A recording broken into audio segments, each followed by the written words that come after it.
What's up, everybody? So this video is going to be about something that I recently did. I actually just got back from it yesterday. And what that was I went and stayed at a Buddhist monastery for a week. And I just got back yesterday. And I just want to share what I did while I was there, some of the things I did while I was there, and some of the things that kind of stood out to me throughout that experience, and some things that are kind of like shining forth now that I'm back home. I don't have any notes made. I didn't write anything down, so this might be a little spacey, but we're just kind of hanging out, and I think it will be fun to reflect on this and to share it with you guys. So yeah, this was a Buddhist monastery in New Hampshire, and to tell you why I went there, I'd say about 3 months ago or so, my dear friend Jake messaged me saying that someone had recommended him to go to this monastery and to stay there for a period of time. And he told me about that, and he asked me if I'd be interested in going with him. And immediately, just this wave of inspiration and motivation and fascination came over me. I was like, hell yeah, I want to go to this Buddhist monastery with you. So we scheduled a stay, and it was probably a 3-month in advance scheduling. So we waited quite a while. It gave us ideal amounts of time to kind of prepare ourselves, even though I didn't really prepare in any way. I just kind of knew 3 months from now I'm going to be staying at a monastery for a week. And yeah, I just got back yesterday, and it was a really interesting time, a really fun time. You'd think that going to a monastery wouldn't be really revolved around fun, but I do want to mention that this wasn't a retreat. There wasn't a morning to night schedule where I had to do specific stuff all day long. This wasn't a retreat. I basically was just a lay person that went and hung out at this monastery. But it was a lot of fun. And there was a schedule to it, which I'll talk about in time. But yeah, it was very kind of informal in a way, except for the moments that were scheduled. And yeah, this is a monastery rooted in Buddhism, specifically the forest tradition of Theravadan Buddhism, if I'm saying that properly. It's a beautiful sect or dialect of Buddhism, if that's the right way to describe it. You can look into beings like, there's actually a teacher that I listen to occasionally, Jack Cornfield, very beautiful being, and he was actually an ordained monk for a period of time in the forest tradition of Theravadan Buddhism. And there are also some really popular monk teachers, like one of them being Ajahn Chah, who I've seen different quotes from, and I actually at this monastery was gifted so kindly a bunch of different books that were just available for free, and some of them were by Ajahn Chah. I don't know if he wrote them or if they were just transcriptions of his talks and that kind of stuff, but yeah, nevertheless, I have some books from him, and he's a beautiful being as well. So yeah, I went to this monastery with my friend Jake. We just got back yesterday, and it was a very interesting time. And I can tell you, when we first got there, I was kind of a little nervous, you know what I mean? Like, the last meal of the day, and remember this is following the guidelines of traditional Buddhism. So the last meal of the day is at 12 in the afternoon, and then you don't eat again for the rest of the day. But there is something scheduled at 5 p.m. called, I think, Nampada or something like that. And what that is in traditional Buddhism, it's basically allowable drinks and, light foods that can be taken by a monk or a practitioner of Buddhism if they're feeling fatigue or low energy or are just, starving. So what it was at 5 p.m., we, the lay people, were allowed to, we went into this room. It's called the sala, and what that is there's the kitchen and then the puja room, which is where we did all our meditations, and there's also a little hangout area in the back. And we went into the sala, and you could drink tea and coffee and eat cheese and chocolate. And the chocolate that they had there was not like Hershey's, it wasn't like Snickers. It was literally 100% cacao chocolate. It tasted like Advil. It tasted like just so bitter, not really good at all. You know what I mean? But when you're used to eating, at random times throughout the day, whenever your body tells you that you're hungry and you haven't been, and then you're given, cheese and chocolate, you'll take whatever you can get, you know what I mean? So yeah, every day, Jake and I would go to the sala at 5 p.m. and we would eat cheese and chocolate. And there were also a bunch of people in there that were as well coming to the Nampada. The tea time is another thing that it was referred to as. And they're all just hanging out, talking, laughing, talking about Buddhism, talking about politics sometimes, talking about different experiences they've had. And yeah, that's another thing, is I met some really beautiful people while I was there. One was an old guy. He was actually in his 80s, and you may have, if you've watched my videos, you may have heard me mention him before, but Ram Dass, who is a extraordinary figure in my life. This guy, his name was Buzz. I started calling him Buzz Lightyear. He had actually met Ram Dass and been at his lectures and met Krishna Das before he was even Krishna Das. And there's something about me that really gets attracted to older spiritual people, because they are the generation of Ram Dass. And anytime I see them and they're all about spirituality and Buddhism or Hinduism, whatever it is, I always gotta ask them, do you know Ram Dass? And usually they do, which is interesting. They either know Ram Dass or Jack Kornfield or Joseph Goldstein and Sharon Salzberg, all these people that were kind of that 60s counterculture psychedelic spirituality mashup thing. And that's what Buzz was. He told me all sorts of stories of hanging out with Ram Dass and being at his lectures, and his involvement with Hinduism and bhakti and that kind of stuff. And yeah, he was an amazing being. He had this glisten in his eyes, so sweet, and when he'd laugh, his whole face would just get all scrunched up. It was so sweet. He was a wonderful being. Brahman was another being that I met. He had actually been given the name Brahman by Swami Satchidananda back in the 60s or whenever it was, or the 70s, and I thought that was really cool. But he, again, was such a sweet being, such a gentle being, and yeah, there was one point where he spilled his cup of coffee, in the morning, and it spilled all over his pants, and there's like steam rolling off of his pants, and he was just so collected about it, so zen about it, very calm, not the slightest little sway or reaction to it at all. And that's kind of the stuff you can expect when you've been practicing Buddhism with deep devotion for decades, you know what I mean?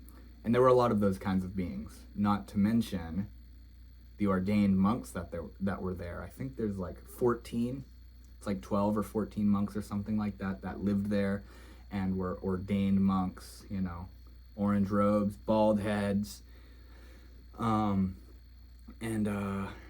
they were wonderful too.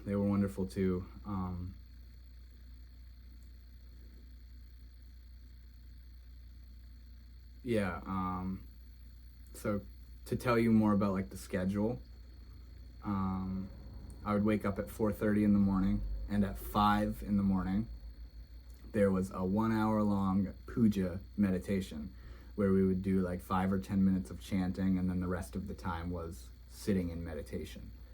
And that was probably one of the most interesting aspects of this stay to me, and one of the parts I was mostly anticipating, you know what I mean? I don't know if you've ever tried, but it's not easy to sit for an hour, you know what I mean? There's been times where, like, when I feel called to go into meditation or to sit down, 45 minutes will fly by like it's nothing, because I'm kind of just lost in the space and the devotion and just being with existence, you know. But when it's scheduled and I don't really feel called to meditate, and I'm waking up at 4:30 in the morning to go and sit in meditation for an hour, that's a little different. That definitely teaches you discipline. And yeah, we would sit in meditation, you know. And then it's kind of just up to you. There's no guideline of what to do, how to meditate. You kind of, if you're there, you know, you probably know something about meditation. There's a reason you're there, and it's kind of completely up to you of how you spend that hour, whether you want to, you know, lollygag and get bored and get tired of sitting and readjust your body, or if you want to actually take that time to kind of center as much as you can and devote to the hour of meditation as sincerely as you can. So yeah, that was really interesting. I started to realize, you know, because during this week at the monastery, I meditated for a total of like 12 hours, you know, all together. And that's kind of a lot of meditation for someone who's used to, you know, sitting down for 20 minutes, you know, 20 minutes like at max. Usually I'll just kind of sit there, and I don't have a timer, but occasionally I'll put a 20-minute timer on. So that's kind of what I'm used to. And to sit down for an hour, not only at 5 in the morning, but then again at 7 in the evening, it was interesting. And I started to realize, you know, meditations are always different. Every single sitting is going to be different. There's going to be a different contents of the mind, and it's going to be a whole different experience every single time. And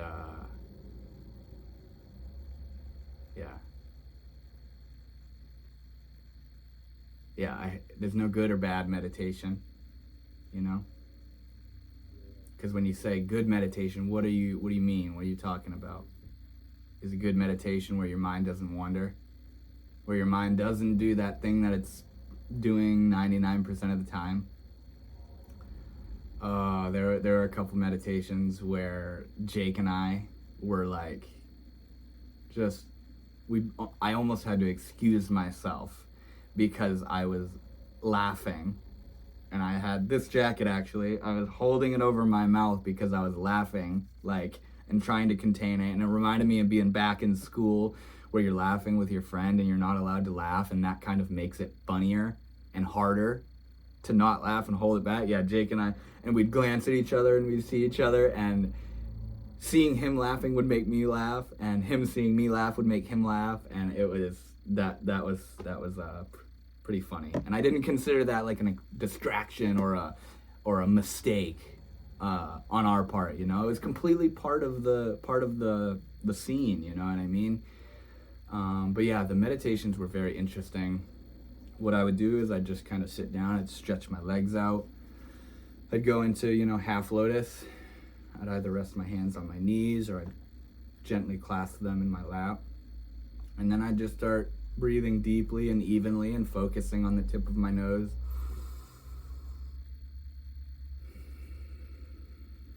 And when I breathe in, I say breathing in, and when I breathe out, I say breathing out. And very quickly you realize, if you're familiar with meditation, that that's not really the easiest task, because our minds, there's a term in Buddhism called monkey mind, and there's a reason they named it that, because that's what the mind kind of does. It just kind of swings from one thing to the next, and you know, you can't hold a point of focus. Try it. Try right now to stop thinking. Try. Try to just be with a breath and see how many thoughts come up in that period of time. It's honestly crazy. It's crazy. But yeah, some meditations went well, where my mind wasn't wandering that much, and I was really kind of invested in the meditation itself, where I was taking the time and devoting myself to sitting still and breathing evenly, and just being with this moment. And as a thought comes up, you see it come up, and then it goes, and then another one comes up, and then it goes. And there's some wonderful insights that kind of started to arise during different meditations here and there, you know, like one of them being like how meditation is sort of similar to flying a plane. It's kind of like flying a plane, where, you know, if you don't know how to fly a plane, you don't know how to fly a plane. If you don't know how to meditate, you don't know how to meditate. And to learn how to fly a plane, even when you're flying the plane, you know, there's lots of things that need to be attended to and looked at and addressed and worked on and noticed. And, you know, if the plane leans like that, you got to do this to correct it. And if it leans like that, you got to do something else to correct it. And, you know, autopilot, you could consider autopilot a being that knows how to meditate. But even then, you need to know how to initiate the ascent and the descent. Autopilot is only when you know how to get up there. And then, you know what I'm saying? Like, you have to know how to meditate. When people talk about, oh, meditation is so simple, it's so easy and so simple, you know, that's only the case when you know how to meditate. If you don't know how to meditate and you sit down and you try to meditate,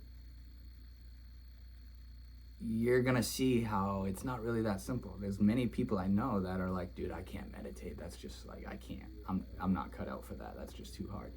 It's because it takes practice. It takes practice, and it takes lots of noticing, and it takes lots of familiarizing yourself with yourself, your body, your mind. You know, what kind of things arise when you sit still for 5 minutes? What kind of things start to arise when you sit still for 20 minutes or 30 minutes or an hour? There's different things that your body and mind will do when you begin to practice meditating, and those are the things that you'll begin to pick up on as you continue with your meditation practice. You know, like, you'll notice that your mind at a given point during, you know, like, this is what I was doing during the hour-long meditations. At a certain point in the meditation, because I don't know what time it is, I don't know how long it's been, but there's like an internal clock where I'm like, all right, it's gotta be about an hour by now. And at that point, I'm not even meditating. I'm waiting for the meditation to be over. I'm bored, done with the meditation, you know, screw the mantra, screw the point of focus. My knees are screaming right now. My back is aching. My mind is all over the place. There's all this restless, fiery energy that just wants to fucking move around, and like, it's just like, all right, when's this gonna be over? I'm done, you know. I've had it with this meditation. That's how some meditations went. That's how some of them were for me. Were just, I'm not even meditating. I'm not even trying to meditate. I'm just sitting there waiting for it to be over. And that was really fascinating. And that's one of the things that you have to witness, you know. And if you do witness it, that is the meditation. Is recognizing how the pain begins to develop within the knees and the legs and the back, and looking into the nature of how that feels, and what are the qualities of how that feels, and how long are you sitting before that pain begins to arise, and seeing how the pain shifts and changes when you shift and change your body and adjust your posture, and noticing how the mind can kind of just be like, all right, I got this shit, like, let's do this meditation. And it's devoted to the focusing, breathing in, breathing out for like a short period of time, and then it starts to be like, all right, like, I'm gonna start thinking about the past. I'm gonna start like getting involved with time, like, when's this meditation gonna be over? I'm gonna start listening to everything else around me. I'm gonna start wondering why I'm here and what I'm doing and what this is all about, and just all this stuff. This is what's so important about meditation, is when you sit down and you don't move, and you even try to focus just on one little thing. You see how rambunctious and full of activity and energy and restlessness and tension and sorrow and frustration and arrogance and all that stuff. You just see how much of that is present within your being. And, you know, like, to speak of arrogance, like, I'm sitting there and I'm meditating and I'm like, someone in this room is the deepest meditator. I wonder if it's me. I wonder if I'm the most spiritual person in this room. That's not me fucking saying that. That's just like ego shit coming up, and it's like, oh my god, like, why is that what I'm thinking? You know what I mean? I haven't moved this whole meditation. I am special. I am something very important. You know what I mean? It's wild. It's wild. This video isn't necessarily about meditation, but that was a huge part of the stay at the monastery, was how the meditations went, you know. And okay, I'll tell you one more little insight thing that came up. This is like crazy shit. I've talked a lot about this on my channel, but no self, which in Buddhism is referred to as anatta, not self. No self. No self, no ego, no I, emptiness, sunyata. There is no self. I've talked a great deal about this, you know, and I experienced another wave of recognizing the reality of that whole philosophy. And when you recognize it, it's not a philosophy anymore, it's a direct insight into the way reality is. And even if it's a subtle little moment of seeing that, you don't forget it, because you realize that we're just lost in all this shit all the time, that we're just forgetting about this way of reality. So what it was I was meditating, you know, and this meditation in particular, I was doing a lot of noting. Where, you know, I'm focusing on breathing in, breathing out, breathing in, breathing out. And then a thought comes up, and rather than just seeing the thought or getting involved with it in the very subtle ways that we can, where, you know, you kind of start to add on to it and fuel the fire of it. Not really, and that's what I'm about to kind of describe. But, you know, a thought would come up, and I would say arrogance, or a thought would come up, and it would be like, oh, I want this meditation to be over. You know, I'm tired of meditating. And I would say time binding, focusing on time, thinking about the future. And then I would feel pain in my knee, and I'd say pain in the knee. And then I would hear someone breathe off to my side, and I'd say breathing off to my side. I was noting things that were arising for the context of what they were, rather than kind of getting lost in the dialogue of the things arising. I was seeing the things arise, whether it was someone coughing, or pain in my knee, or a negative thought, or a positive thought, or wondering when the meditation was over. I was seeing it as such. I was seeing it as that. And then the mind, not I, the mind started thinking, why is it that I can think of something that I want to think of? All these other thoughts are just coming up, and it doesn't seem like I'm thinking them, but I can think of something that I want to think of, you know? And then I thought of an apple, and I saw an apple appear in my mind. I started thinking, why can I make a thought happen? But then there was this flip where I saw that the thought that's going, I'm going to think of an apple, was just as spontaneous of a thought as the apple arising and all the other thoughts I've been having, and the pain in my knee and the sound of someone coughing. It was all spontaneous. But the thing is, when the thought arises, I'm going to think of an apple, I identify with it as if I just thought that. But that was a spontaneous arising thought, and the only differentiation between that thought and all the other thoughts is that I identify with it. There is an identification with that thought. But that thought arised as spontaneously as everything else is arising. And when I saw that I'm gonna think of an apple, and then the apple, there's no difference between that. I didn't just think of an apple. The thought, I'm going to think of an apple, arose. And then the thought of an apple arose. And there was no separation between that. And I didn't just think it. And I saw that I didn't just do that. This is all spontaneous shit coming up. I'm not doing it. And in that, I felt a wave of panic. I felt like a wave of like, and I've felt this many times before, like on psychedelic experiences where I'm really, my ego just kind of grinding into pieces, you know, and other times sitting in meditation where I've seen into this non-self stuff. A fear arose in my mind. And rather than going, I'm scared, like I said, I was noting everything and I said, fear. Not I'm scared, but fear. Fear arose. And I can only speculate, but I'm assuming that the fear arose not only out of conditioning of how my mind has trained itself and conditioned itself to respond to those kinds of recognitions, but the fear arose because it was a self-annihilating recognition that I had.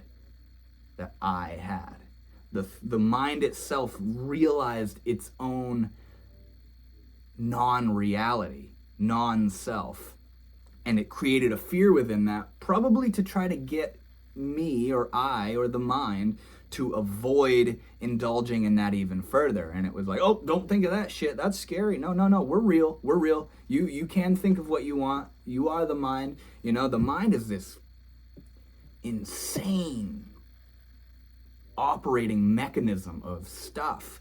It's why we suffer. It's why there is dukkha, which in Buddhism means suffering. It's why there is pain. It's why there is passion. It's why there is anything at all. The mind is creating reality.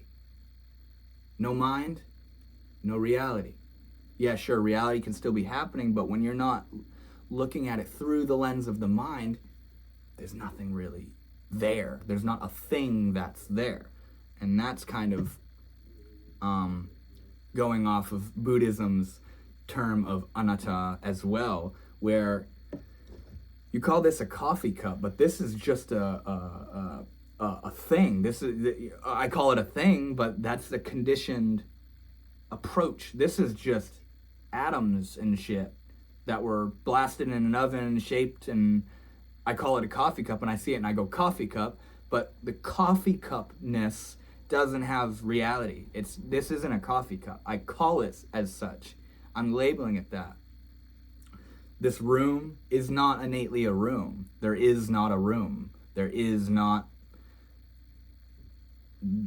The things that we see in the world are not what is actually in the world. It's actually just a screen, a tapestry of awareness. And there's not really things within it. The mind labels all that shit. You know what I mean? So as you can see, the meditations were very striking to me. Some were complicated. Try sitting down for an hour. If you do, you probably know all the shit I'm talking about, and it may be easy for you. But yeah, if you haven't meditated, I can tell you right now, it's hard to sit for an hour long and to focus on one thing. And this is a beautiful thing as well. Hold on.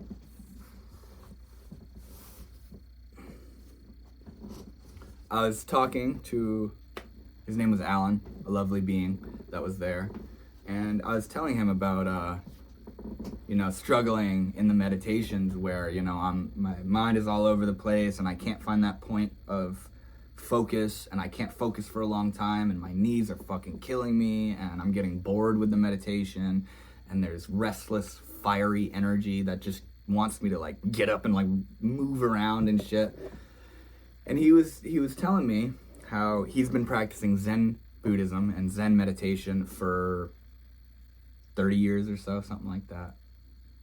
And he was telling me about, rather than the rigidity of focusing on just one thing, like the breath on the tip of the nose or the belly rising and falling, try getting 3 or 4 points of awareness going, where, for example, you breathe in through the nose and you focus breathing in, breathing out. And then you go to your hands. You feel your hands together. And then you go to your butt. You feel your butt on the cushion. And then you go to what you hear. If it's very quiet, you can hear that ringing of the silence. And then you go back to the breathing in, breathing out. Hands, butt, sound. Breath, hands, butt, sound. And this occupies the mind. This is much more fulfilling to the monkey mind. It gives it a task. It gives it a bit more to do rather than one thing in particular. And I tried this and it was actually beautiful because the way it went about was it was breathing in. You know, I went from breathing in, breath, to my awareness of my hands, to the awareness of my butt, awareness of my breath, awareness of my hands, awareness of my butt. And it was nice for a period of time. But then this is what's interesting is that started to seem more complicated than I wanted. Meaning I wanted to simplify it. So what did I do? I went back to just breathing in, breathing out, breathing in, breathing out. And then when that wasn't enough and my mind started, swaying and thinking and moving all about, I went back to multiple points of focus to, in a way, consume the attention of the mind on multiple things. It's incredible shit. It's really far out. I don't want this video to be just about the meditation, but I want you to know that the meditations were really interesting, really profound. Another thing that's coming to me as I'm saying this is what kind of began to develop over the consecutive days that I was at this monastery. It's probably just what you could call mindfulness, but at the time I called it monastic etiquette, which is fun. It's as simple as just being with what you are right now. Being where you are right now. I found myself in what I was doing. There wasn't as much swaying and remembering and wishing and imagining and all reevaluating and all those activities of the mind. It was a lot more of just where I am. And when I was talking to someone, I was talking to someone. And when I was walking, I was walking. When I was eating, I was eating. When I was breathing, I was breathing. Even down to the very positioning of the body, where everything was taking on this calm, clear, intentional quality, where everything was precise and calm and intentional. When I'd talk to somebody, I meant what I was saying. I wasn't just, you know what I mean? It was a collectedness. It was a collectedness and a clarity and a calmness. A tranquility was kind of moving through me, and I found myself calming down, you know what I mean? So that was really nice. Another thing, if you'd be so kind, I'm actually going to go pee real quick. Shouldn't take me long. I'll be right back. In the meantime, focus on your breath if you'd like. That'll be fun. I'll be right back.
Thank you so much for waiting. So I suppose I'll talk about the abstinence that took place. And just to tell you right off, I didn't abstain from a lot.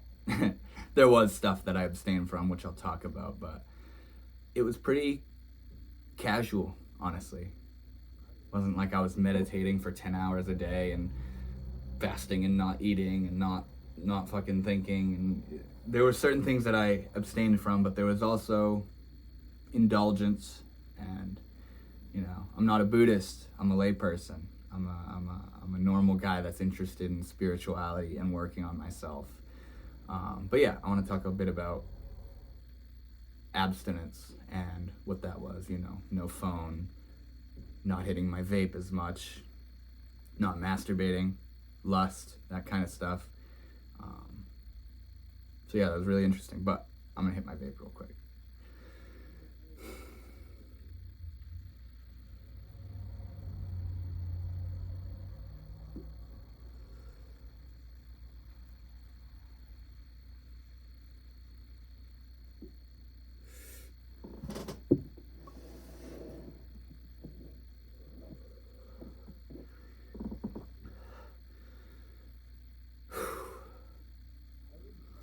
So I'll start by talking about not using my phone.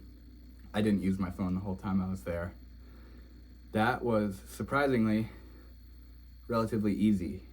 I was thinking it was going to be like intense, hard to not use my phone, but it wasn't. It was very relieving and relaxing and refreshing to not be up my phone's ass all the time like I tend to be, scrolling and answering replies and clearing notifications and going through media and all the shit that we do in this generation, in this era.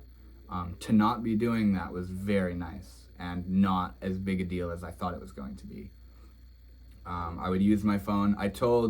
There were 3 people in particular, my brother, my mom, and my grandfather, that I told, hey, don't text me unless it's an emergency. And I would look at my phone to see if they'd texted me, because I'd know that if I saw a notification from them, I needed to answer it. And otherwise, didn't go on my phone. I used my phone as an alarm clock because I didn't know how to fucking set the alarm thing that they had provided there. So I used my phone as an alarm clock, and I would look to see if I'd got a notification from my family, and that was it. And that was really nice. That was really nice not being on my phone. It brings you into your body and into your environment. You're not, hanging out with somebody and your face down at a screen, and it was really nice. And another thing I noticed about the phone thing was that your phone gets angry when you don't use it. Your phone, it tries to pull you in. It tries to say, hey, yo, whoa, why aren't you using me? Come on. Look at this. This is pretty crazy, look at this. And what it started doing was it was devising notifications in such a way that it was like trying to grab your attention. I was getting notifications and certain types of notifications from like Snapchat and Instagram and other stuff that was like different than what I usually get. And it was weird. It was like it was trying to, come on. You want to use me. Come on.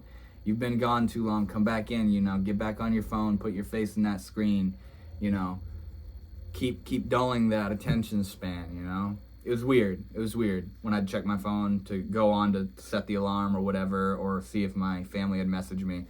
I'd just see these notifications, and it was so weird. It was like trying to grab your attention, And another thing I noticed about the phone was it's so flashy and colorful and look like cartoon-like, and it's like it's just trying to like bring you in like a little kid. It's weird. And it was doing this thing where like on like Snapchat notifications, it would tell me the text that was in people's stories. And at one like when I would go into my phone to like go into the alarm or whatever it was, I would avoid eye contact with all the other media and all that shit. Just go straight into the clock app and just avoid looking at everything. But yeah, sometimes I wouldn't be able to avoid it, and I'd open it and I'd see a caption, and it's just worldly shit. I had this crazy dream that there was this sexual offender, and I was just like, oh my God, bro. Like, the second I open this phone, dude, it's just drama and distraction and confusion and it was weird. It was weird, the whole phone thing. And yeah, my friend Jake even made a good point. Right when we were leaving, I went in and I texted my mom and brother, like, yo, I'm on my way home. And I started clearing notifications and going in and doing stuff. And he's like, wow, bro, you're already not with me. The second you don't have the obligation not to use it because you're leaving the monastery, you're already balls deep in that again. You're already right back in your phone again. And it was like, oh my God, dude, you're right. And I shut it off. And then we were together the whole rest of the ride. And that's what I love about Jake so much, is he's a spiritual companion. He reminds me.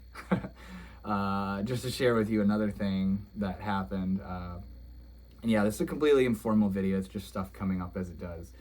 But I got mad at Jake, my friend, one time at this monastery when he didn't go to the morning puja, when he didn't go to the 4:30 a.m. meditation for an hour. And it was weird, like, I'm sitting in meditation, I'm like, oh, Jake's not here, whatever, and I just did my meditation thing. But it was upon coming back into the dorm rooms and I see him just kind of chilling in bed, I was like, this motherfucker, bro, and I walked by his door without even looking at him, like, fuck this, bro, don't even look at me, you know? And then I went into his room, because I'm like, how mad about this am I really gonna be, you know what I mean? And I went and sat in his room, said good morning, he said good morning. We got talking a little bit, and at one point he's like, you seem tight. You seem kind of uptight a little bit. He was like, maybe I'm reading into it wrong. I was like, no, you're not. Just honest, you know. And then he's like, is it because I didn't go to morning puja? I was like, yep. You know, and then it's game on, because usually when you're mad, or when I'm mad at least, I don't want people to know about it. I try to hide it. I try to act like everything's okay. I'm the happiest person in the world. Meanwhile, I'm seething inside and I don't want anybody to see it, because I know that what I'm seething about is kind of stupid and childish, and you know what I mean? Kind of takes a chip out of your ego, you know? But we talked about it, and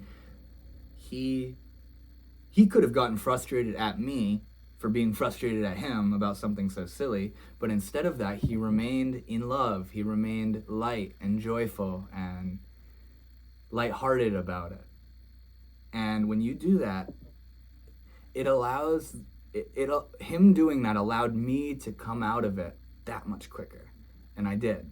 I went in after a while and I talked to him about, like, dude, I hate getting like this. I'm sorry. And it's so dumb. He's like, it's okay. You know what I mean? But that was a beautiful moment. That's why I love him so much, is because we're actually honest and communicate with each other, which is very important if you want to have even a remotely deep connection with someone. But yeah, the abstinence thing. Lust is a good one.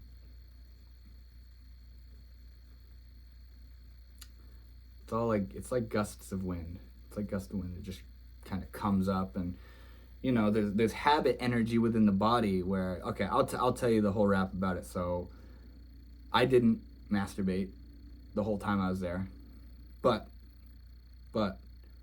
there were two instances where I'd take a nap, you know, there's a period like after lunch, from that point to tea time at 5, from 12 to 5, you could do whatever you wanted. It was called personal practice, and you could take a nap, you could go on a walk, you could meditate, you could read. That was kind of left unscheduled to give you the opportunity to do what you'd like, you know? There are 2 times where I took a nap, and as I'm waking up out of the nap, I start touching myself. I wake up aroused as all hell, and I'm starting to touch myself. And then as I'm coming back online a little bit, as my mind is starting to kind of come back into wakefulness, I'm like, dude, what am I doing? You know? And I stop touching myself, and I'm like, what the hell was all that about? And the first time it happened, you know, I felt like tons of guilt, and like I walked out of the dorm room and into the sala, and I'm looking around there, and there's all these monks and Thai people walking around, and they're all devoted to the Buddha, and they're doing stuff, and I'm just like, I felt like it felt like the guilt was written all over my face, and everyone knew that I had been unholy and impure, and I was ashamed, and I was like, oh, I'm such a bad person, and really, really being dramatic about it.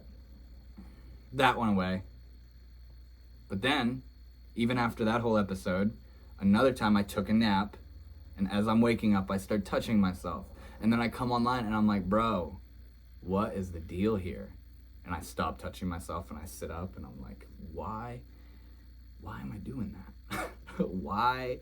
I don't want to do that while I'm here. Why am I doing it anyways? And I started to kind of consider that second time it happened. I didn't blame myself, didn't feel guilty, didn't climb into the egoic self-pity and all that shit. I didn't do that time because I started to realize, okay, this is the second time that I've started to touch myself while I'm here. And both times it's happened as I'm coming out of sleep. I started to realize the body is doing it. The body, when I'm sleeping, I'm not online and present in the way that I am when I'm awake. And as I'm waking up, there's just, through conditioning and karma and whatnot, there's an arousal of energy, and I get all horny, and my body starts touching itself and doing all this stuff. But then as my mind comes a little bit more into wakefulness, I start to see what I'm doing. When prior to the seeing it, it was just like the body was just doing it out of habit energy. And when I would see that I'm doing it, I would pull back and stop and be like, what's going on here?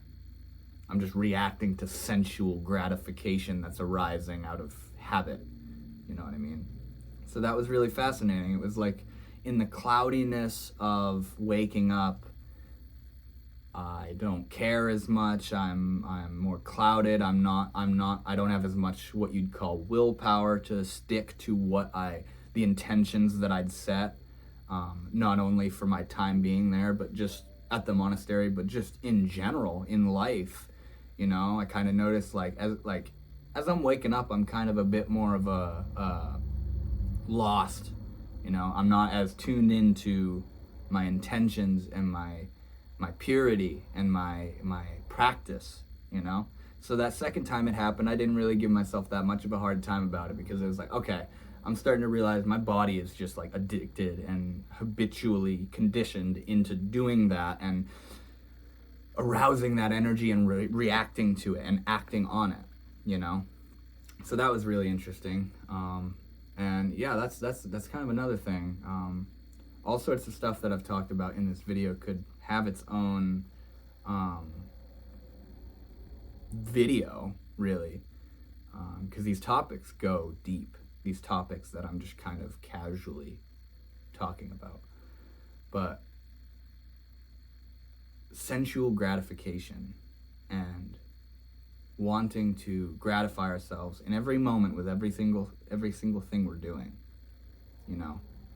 When Jake and I first got there, we went into our rooms, got our stuff unpacked, and then we went on a walk around the property, and then we sat down for our very first meditation at the monastery. And while I'm sitting there meditating, I'm very quickly getting bored and thinking about this, that, and the other, and hearing that noise and hearing Jake and feeling that and thinking of that. And I was like, oh boy, this is going to be fascinating. I'm already bored. I'm already wanting to do something else. And that is a huge thing with not only me, but lots of people. We're not present with what we're doing. We're not with what we're doing. When we're doing one thing, we're almost waiting for it to not be enough so that we can go to the next thing. Or while we're doing one thing, we're thinking about how we want to do that, and then we go and do that. And while we're doing that, we're thinking about going and doing this, and we're never with what's happening. We're never with what's happening because we're just constantly looking for dopamine hits or gratification or satisfaction or contentment in what we're doing. But the things we're doing aren't giving us satisfaction. They're not giving us contentment and fulfillment. Unfortunately, that's kind of what Buddhism is all about, is developing fulfillment and contentment and tranquility within yourself as you are, with all your negative thoughts and all your impurities and all your desires and your horrible attention span and all the bad things you've done and all the dreams you have and all the hardships and people that have hurt you, all of it, as you are in this moment, Buddhism says you can still be content. You can still find peace. You can still see that it's okay. And yeah, that's pretty crazy to recognize. We're just one thing to the next. We're not with what we're doing. Another lovely thing that happened while I was here at this monastery was this kid asked me, he's like, we were at lunch, or the meal. It's not lunch because there's not a dinner, so it's just called the meal. We were at the meal, and this kid asked me, he's like, yo, do you wanna come up the mountain with me and one of the monks? And the monk's name was Tan Catania. Beautiful being. You'll hear about him in a moment. And at first when he asked me that, I was like, nah, I'm thinking in my head, like, this monk's probably gonna make me work and shit. I'm not trying to work. I'm just, you know what I mean? And then I find out, so I was like, no, I think I'm good. He's like, all right. And then I find out Jake's gonna go up the mountain with this kid and the monk. And when I found that out, I was like, I kind of want to go. Like, why not? What else am I gonna do? Meditate for 15 minutes and take a nap? You know what I mean? So I was like, I'm here to be a part of this environment, to be a part of this Sangha, the Buddhist spiritual community. Let's be a part of it, you know? So I was like, you know what? Okay, I will go up this mountain. So me, Jake, this kid Chan, and then this beautiful being named Mabin, who I met there, which is just, he's a little yogi, Hindu bhakti head secretly like I am, you know, and we just connected on such a beautiful level. But it was all of us, and then this monk, and we were gonna go up this mountain, and we were given the task of clearing this path on the top of the mountain and, you know, moving brush and cutting boughs of branches that were in the way of the path and all that stuff.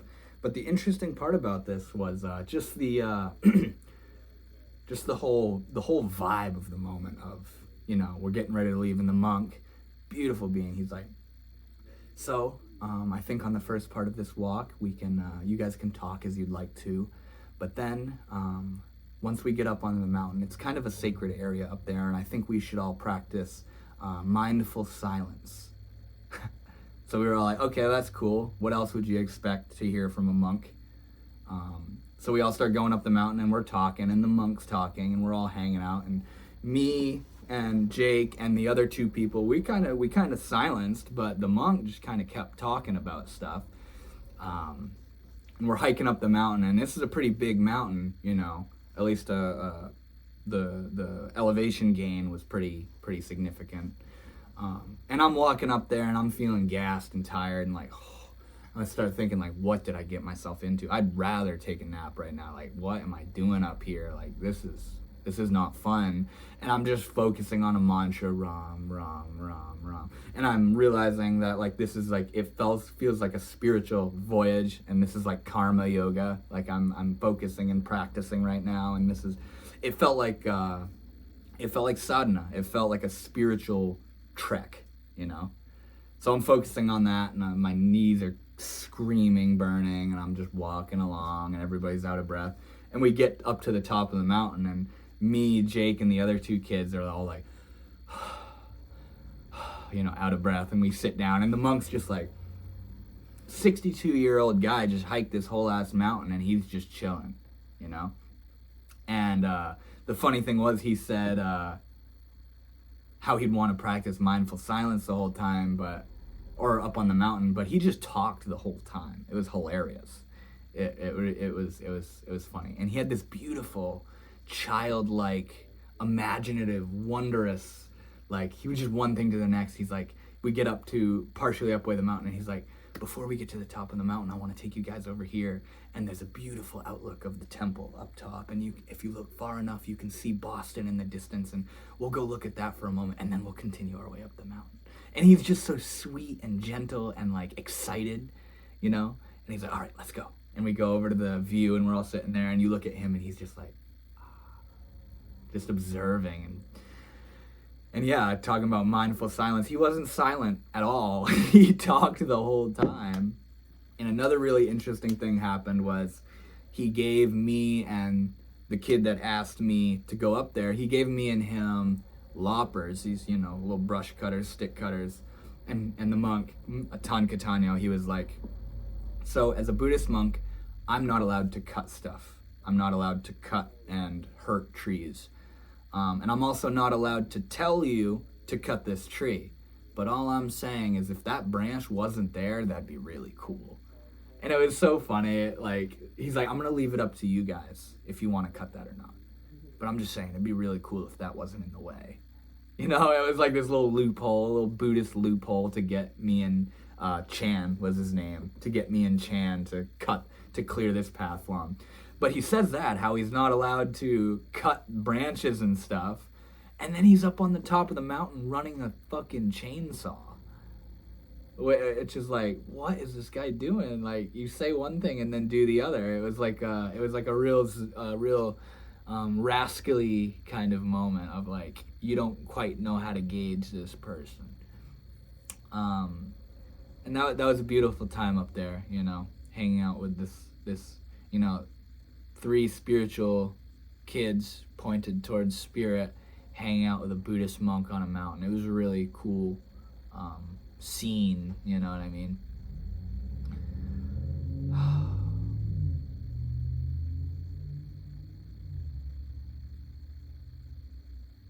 Yeah, it was a beautiful time. It was a beautiful time. Maybe I should have made some notes so that I could really give you a short, compiled version of everything, Buddhism is a lovely thing. I'm kind of a bit of I'm trippy and dramatic and romantic and emotional and sensitive and loving and devotional and stuff. So I kind of naturally lean towards Hinduism with all the gods and the colors and the devotional bhakti and the trance states and the bliss and the ecstasy and the merging with your beloved and all that stuff. While Buddhism is like, all right, how long are you going to be busy doing that stuff, Buddhism is like really quite strict, focused on liberation alone, without all the melodramatic nonsense, it's just straight path through. And I'm not ready for that shit. Buddhism is a beautiful foundation. Buddhism is a beautiful center for me to do all my crazy, emotional, passionate involvement with spirit, but also to remember the core, to remember the foundation, to remember the ground, to remember the breath, trip out and do all the crazy shit, but also come back to center, come back to groundedness, come back to what is, I definitely wouldn't become a Buddhist monk, that's for sure, at least right now and where I am. But Buddhism is a beautiful thing.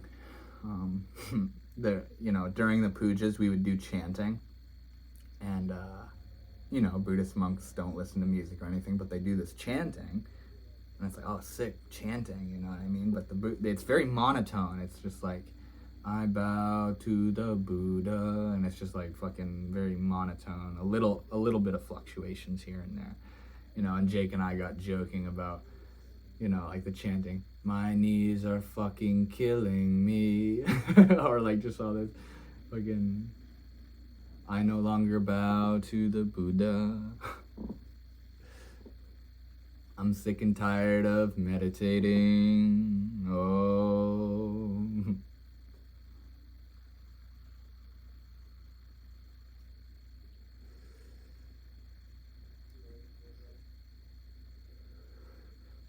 I can only imagine what the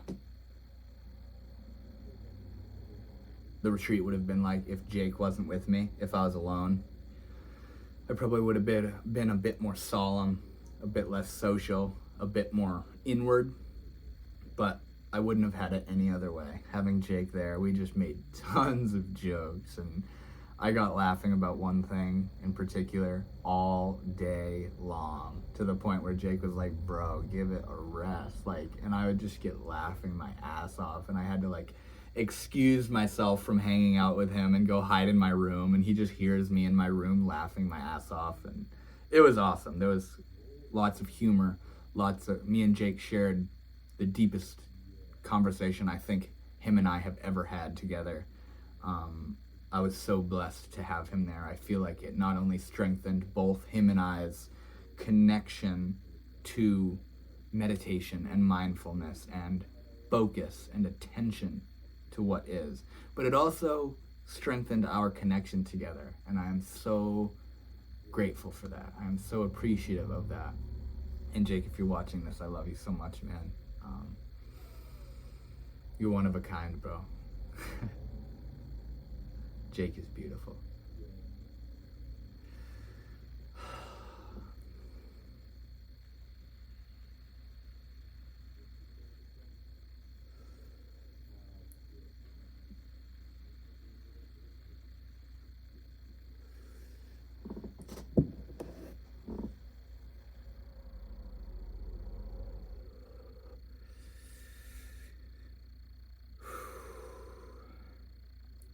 There's no way I'm going to tell you everything that happened throughout this stay at the monastery.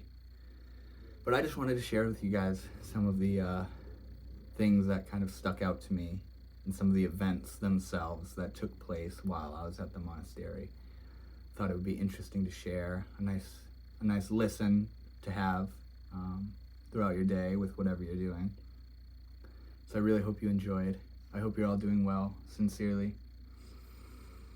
Life is confusing, tons of ups and downs and windings and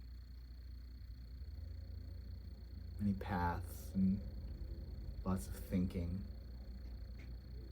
But there's one thing in common, there's a thread through all of it, and that is that we are here for it. We are here in this moment. And meditation, Buddhism, is about coming in, returning to what is always, which is this moment. The mantras and the points of focus are just to simmer the mind down a little bit, just enough so that it can begin to see, have darshan of what is, and see that you are not the thoughts. You are not the whirlwind of emotions. You are not what's happened to you. You are not even what's happening. You are not what's going to happen to you. You are awareness itself, a vast mystery, a miracle, impossible yet possible, here in this moment. And there is so much love and gratitude and presence and perfection. But also there's a lot of suffering. There's a lot of suffering and pain and what seems like mistakes and letdowns and mishaps and whatnot. But there are many methods available for us to calm down, and to cultivate awareness and mindfulness. And with that comes naturally presence and compassion and love and joy and serenity and attention, where when someone's talking to you, you listen. And if you feel something inside, you see it, you see what you feel. Or if you think something and you're about to react, you see how you're about to react and perhaps don't. It's all about slowing down a little bit. It's just quieting down a little bit, not doing things on a whim, But this doesn't exclude the spontaneity of this moment either, Spontaneity, you can't get away from that. This whole universe is arising and manifesting right now, out of nowhere, out of you. You are what this is all coming out of. We are all what this is coming out of. Okay, that's one thing I can share with you real quick. That was another insight I had in one of my meditations, was that everything is arising now. Right now, if you're watching this video, come to the awareness of your feet. Come to the awareness of your feet. You can feel your feet. Come to the awareness of your breath. Come to the awareness of the sounds around you, the cars passing by, or someone talking in the other room, or whatever it is. It wasn't there until your awareness, your focus and attention was put on it. You most likely weren't thinking and aware of your feet until I just told you to focus on your feet. You weren't aware of your breath until you focus on your breath. You aren't aware of the sounds in the room until you focus on the sounds in the room. You aren't aware of your body until you focus on it.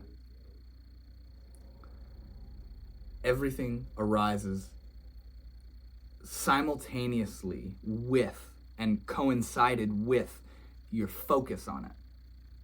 A problem doesn't arise until you focus on it as such. This entire world isn't even a thing until you see it as a thing. You know? It's all arising now. But even then, what you aren't focusing on isn't there. How could it be? You're not aware of it. You're not focusing on it. You could say, oh, well, it's there. I'm just not focused on it. Well, it's not there for you if you're not focusing on it. It's not there. Your body's not there. The sounds around you aren't there. The people talking in the other room aren't there. The sound of the wind isn't there. The sensation of your breath isn't there. What you're not focusing on isn't there. And when you focus on it, it comes forth simultaneously as the focus takes place. Fascinating stuff. Far out stuff.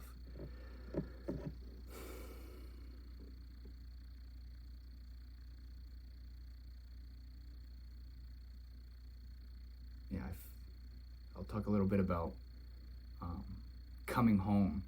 That was interesting. It was so nice to see my brother and my grandfather and to read to them the journaling and the notes that I took, and to see my cats, my little babies, and see my pets and all that. But I started to feel a little bit weird, you know.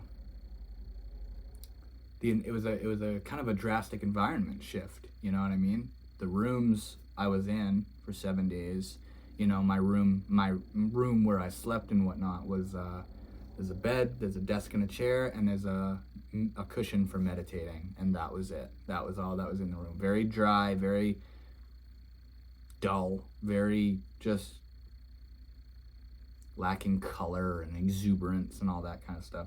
But then I come home and, you know, look at my room. There's all these tapestries and colors and lights and statues and smells and, you know, electronics on and sounds and stuff. There's just all this stuff happening, and I started to get like a bit of anxiety, of like, maybe not anxiety, but overstimulation in a way, or maybe more accurately, more stimulation. And I noticed it because I just came back from a week of like just not doing that much, you know?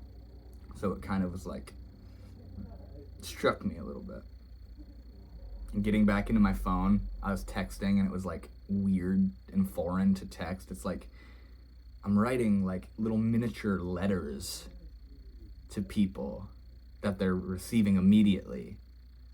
And it felt weird. And like emojis, like I send a laughing emoji, and it's like this little face that signifies that what they just said is funny to me or something, you know. It was weird. It was just like, what is this? You know what I mean? Like, and all the notifications and all the drama and the news and the conflicts and stuff that's been happening since I've not been on my phone and all that stuff. It was weird.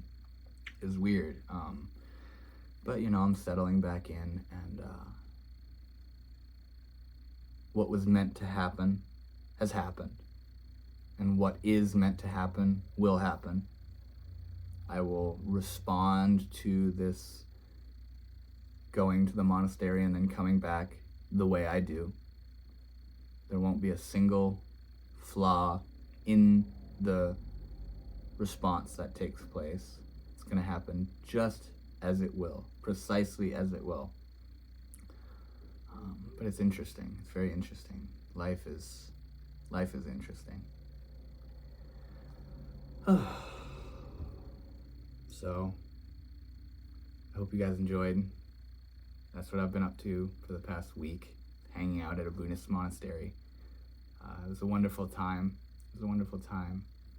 Definitely a bit of a shift I can feel, a stillness, a receptivity to the moment, focus, steadiness, patience, care with what I'm doing. Lots of these little just things that I can sense, Yeah. Thank you guys so much for watching. I hope you enjoyed. Meditation is a beautiful thing. I'm not telling you to meditate, but meditation is pretty cool. Thank you guys so much for watching. Namaste. Before I go, in Buddhism, you bow 3 times, whether it's to an abbot, a head monk, or the statue of Buddha himself. You bow 3 times. You bow to the Buddha, you bow to the Dhamma, and you bow to the Sangha. The Buddha is the enlightened one. The Dhamma is the way that is given by the enlightened one. And the Sangha is the community that understands the way of the enlightened one. So, with that, I bow to the inner Buddha in you. I bow to the inner light in you that knows the way. And I bow to the community of beings, all of which have inner light that know the way.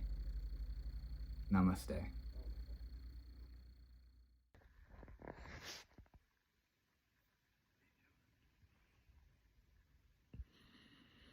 It's about to fart. Hold on. Bring it over here.